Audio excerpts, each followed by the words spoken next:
1절. 상제께서 정유년에 다시 정남기의 집에 글방을 차리고 아우 영악과 형렬의 아들 참문과 그 이웃 서동들을 가르치셨도다. 이때 유불선 음양참의를 통독하시고 이것이 천하를 광구함에 한 도움이 되리라 생각하시고 얼마 동안 글방을 계속하시다가 인심과 속정을 살피고자 주유의 길을 떠나셨도다. 2절. 금고내주동을 떠나신 상제께서는 익산군 이리를 거쳐 다음날 김일부를 만나셨도다. 그는 당시 영가무도의 교법을 문도에게 펼치고 있던 중 어느 날 일부가 꿈을 꾸었도다. 한 사자가 하늘로부터 내려와서 일부에게 강사옥과 함께 옥경에 오르라는 천존의 명하심을 전달하는도다. 그는 사자를 따라 사옥과 함께 옥경에 올라가니라. 사자는 높이 솟은 주루 금궐 요운전에 그들을 안내하고 천존을 배알하게 하는도다. 천존이 상제께 광구천하의 뜻을 상찬하고 극진히 우대하는도다. 일부는 이 꿈을 꾸고 이상하게 생각하던 중 돌연히 상제의 방문을 맞이하게 되었도다. 일부는 상제께 요운이란 호를 드리고 공경하였도다. 3절.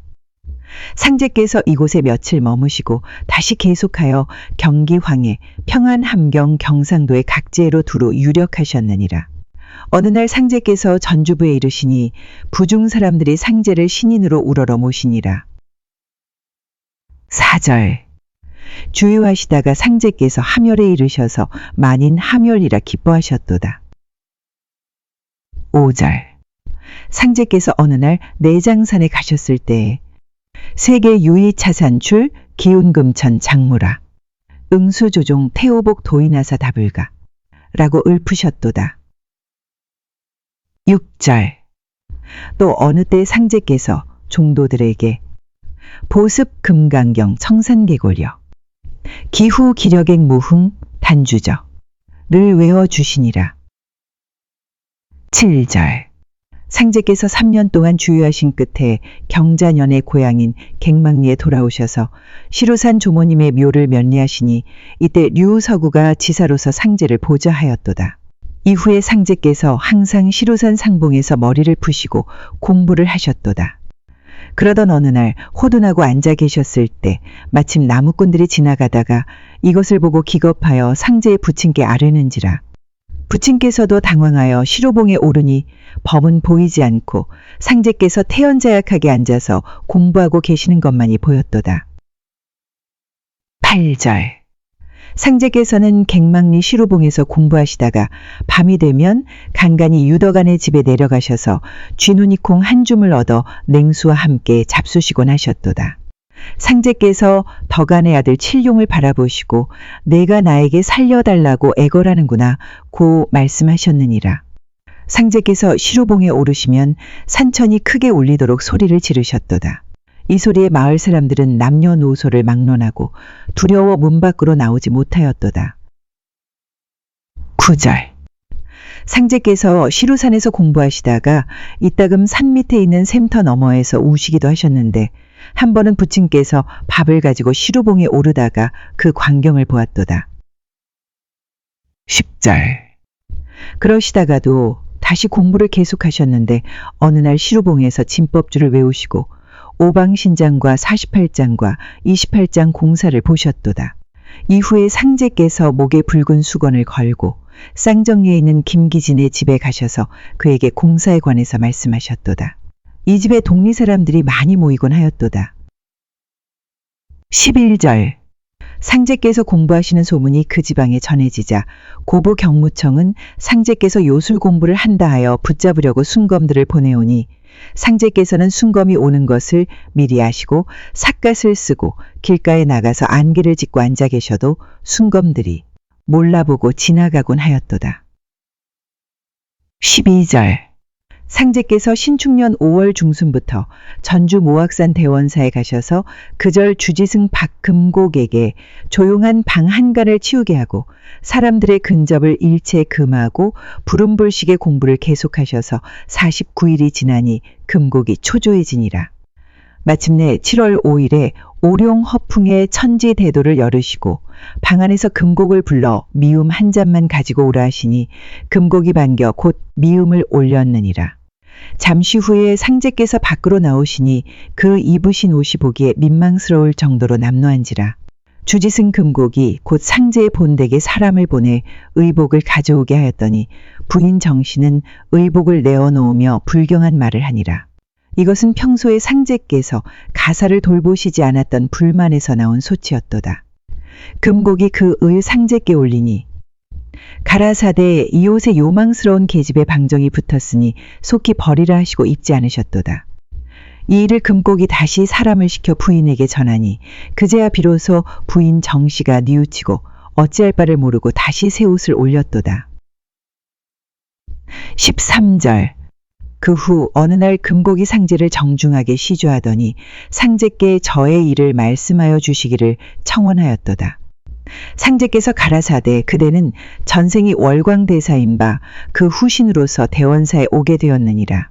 그대가 할 일은 이 절을 중수하는 것이고 내가 그대의 수명을 연장시켜 주리니 90세가 넘어서 입적하리라 하시니라. 14절. 하루는 상제께서 가라사대 대범 판 안에 있는 법을 써서 일하면 세상 사람의 이목에 저해가 있을 터이니 판 밖에서 일하는 것이 완전하리라고 이르셨도다. 15절. 상제께서 대원사에서의 공부를 마치고 옷을 갈아입고 방에서 나오시니 대원사 골짜기에 각색의 새와 각종의 짐승이 갑자기 모여들어 반기면서 무엇을 애원하는 듯하니라.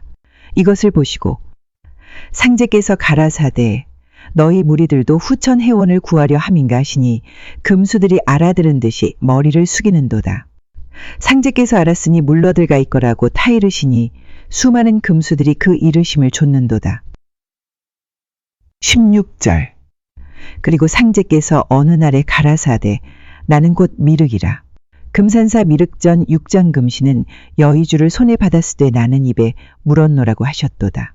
그리고 상제께서 종도들에게 아래 입술을 내어 보이시니 거기에 붉은 점이 있고 상제의 용안은 금산사의 미륵금신과 흡사하시며 양미간에 둥근 백호주가 있고 왼 손바닥에 임자와 오른 손바닥에 무자가 있음을 종도들이 보았도다.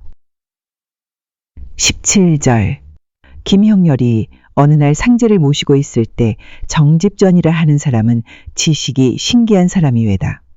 저의 증조가 계실 때 저의 집에 오랫동안 머물렀나이다. 동리 사람들이 보릿고개를 앞에 두고 걱정하였는데 이 걱정을 알고 금광을 가리켜 주어서 고생을 면케하였으며 많은 영삼을 캐어 병든 사람을 구제하였고 지난 임술년에 경상도에서 일어난 밀란을 미리 말하였나이다. 저희 증조께서 그의 지식을 빌어 명당 하나라도 얻어서 그 여움을 후세에 끼치지 못하였나이다. 이것이 오늘날 저의 한이 되는 일이로소이다고 여쭈는지라. 듣고만 계시던 상제께서 가라사대 그런 훌륭한 지혜를 가진 사람이 어찌 남이 너의 집의 밥을 헛되게 먹으리요. 천리의 극진함이 털끝만한 인욕에 사가 없나니라 하셨도다. 18절. 상제께서 어느 날 형렬에게 부용병지어 제숙내 이중록 예숭직 의사지 녹중직 지사경사 고 녹현 불해제 상공불유시즉 사졸병적국사 을 외워주시고 기억하라고 이르셨도다.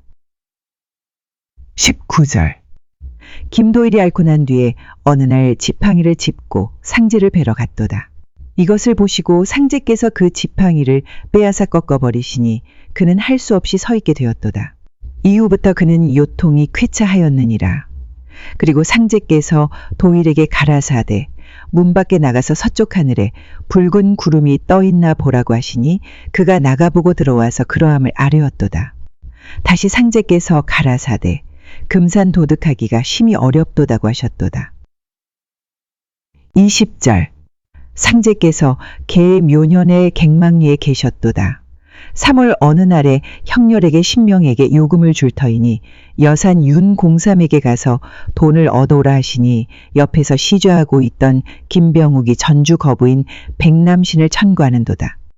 상제께서 형렬로 하여금 그렇게 하게 하시고 위정수를 많이 드신 후에 신발을 벗으신 채 대삿갓을 쓰시고 병욱을 앞세우고 그의 집에 가시니라. 이때 장흥애가 와 있었으며 마침 남신이 병욱의 집에 들어서는지라. 병욱이 상제께에 손님이 온 것을 아른히 누워 계시던 상제께서 몸을 일으켜 앉으시나 처음 대하는 예를 베풀지 않으시고 다짜고짜 그에게 그대가 나의 상을 평하라 말씀하시니 그가 상리를 알지 못하나이다 하거늘 상제께서 상리는 참되지 못하나니 속평을 하라 하시니 그가 속평에 얼굴이 방정하고 풍우하면 부하고 미간인당에 백호주가 있으니 가히 부귀 쌍전하리로소이다고 아뢰니 상제께서 웃으시며 그대의 상을 평하면 입가로 침이 부글부글 나오니 이는 소가 마구 사기는 격이라. 가히 부호가 되리라. 내가 쓸 곳이 있으니 돈 10만 양을 가져오라 이르시니라. 남신이 묵묵히 말이 없다가 7만 양을 드리겠나이다. 어떠하나이까 여쭈니라. 상제께서 응낙하지 않으시니 남신이 다시 여쭈니라. 10만 양을 채우려면 서울에 있는 집까지 팔아야 하겠나이다.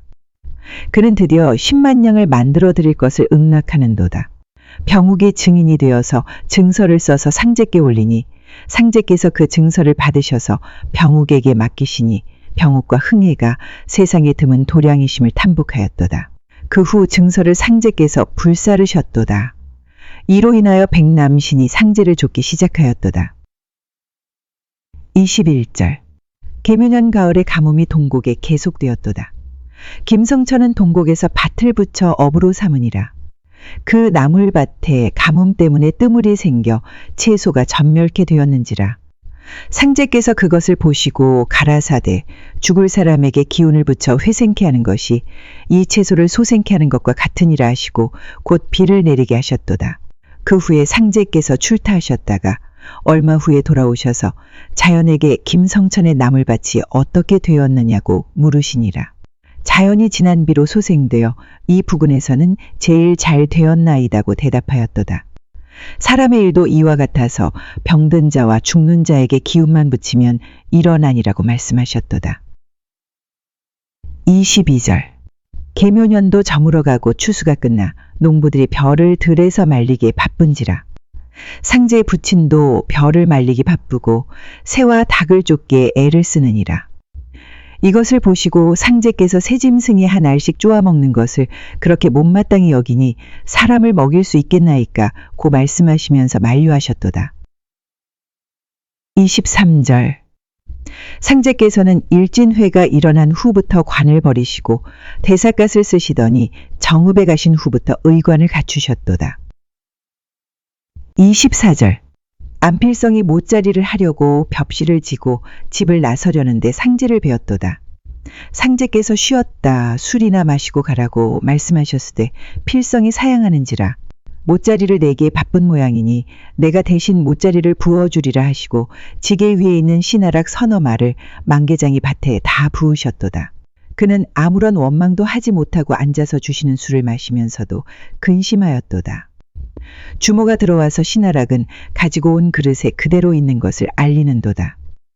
필성은 이상히 여겨 바깥에 나가 뿌려서 흩어졌던 씨나락이 한 알도 땅에 없고 그대로 그릇에 담겨 있는 것을 보고 전보다 한층 더 상제를 경대하는도다.